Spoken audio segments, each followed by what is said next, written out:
Let's talk about the use of stem cells for the treatment of erectile dysfunction. So, stem cells are basically cells that have not differentiated into their full adult form, meaning that they can still become different types of cells and they have a lot of regenerative ability. Now, there's many different types of stem cells. Usually, people are thinking about embryonic stem cells, which have a lot of ethical and political implications because you're essentially taking something that could eventually become a human and using that for medicine, or research. So there's been a lot of debate about that. I'm not going to talk about that at all. Usually we're talking about adult stem cells, and the most common one that's thought of for erectile dysfunction is adipose stem cells or fat stem cells. So these are plentiful, obviously, in the world. There's a lot of fat, and it's very easy to harvest with just a simple liposuction that can be done in an awake patient, even. And it's very easy to separate the stem cells from the rest of the fat. So it's a great option if you can get it to work. And that's what a lot of the research has been on. So if you isolate the adipose stem cells from the fat, at least on paper, it has all the properties that you would want for something to be able to treat erectile dysfunction. It has been shown that adipose stem cells secrete factors that cause blood vessels to regrow, secretes factors that causes nerves to regrow. It decreases inflammation. So on paper, this should be the holy grail. You take some simple liposuction you can do in the office, separate out the stem cells and inject it into the penis and cure the disease. Unfortunately, we're not there yet. So there has been some evidence that this could be effective in animal models. Some of these studies are pretty old at this point, where they've shown in a rat model that you can cause erectile dysfunction in different ways, and then take the adipose stem cells and inject them into the penis, and they get a regeneration of their erectile function. You can actually see the stem cells tracking to the areas of nerve injury or blood vessel disease, and helping to regenerate the normal physiology and restore an erection sort of naturally, if you will, which sounds great and has led to a lot of enthusiasm and excitement. But the clinical trials in humans are definitely not there yet. There's a handful of small trials, some of them showing some benefit, some of them showing no real impressive benefit.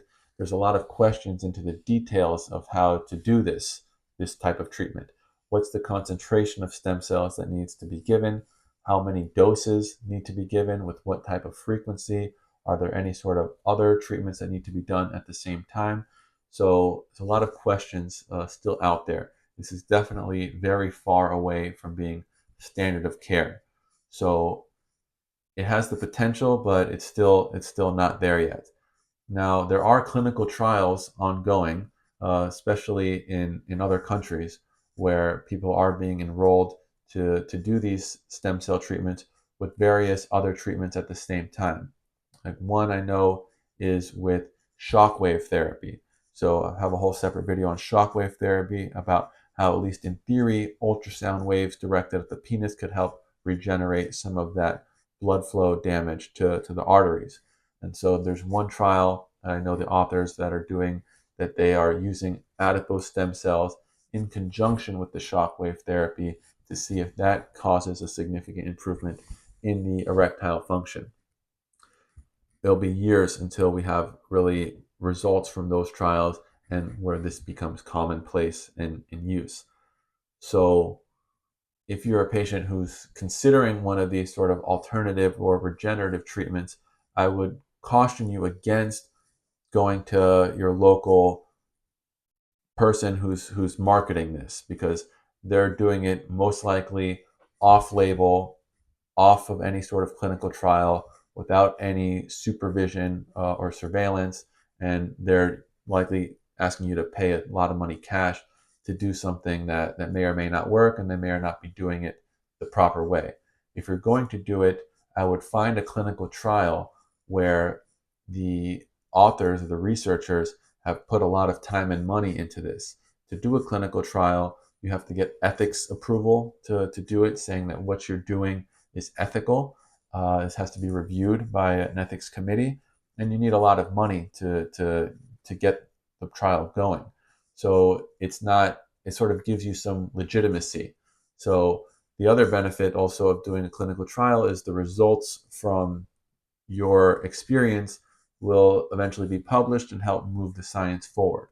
So it is potentially an option. It may be the future. 10 years from now, we may be saying everybody should be getting adipose stem cells.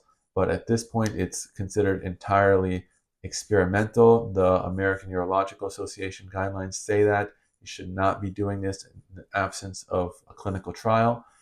But if you're really a believer in this, a proponent, and you want to do this, you can look on clinicaltrials.gov and find a trial that you may be eligible for. Otherwise, if you don't want to be in a clinical trial, I would not go looking down that road, and I would look into more standard treatments for erectile dysfunction, which you can discuss with your urologist.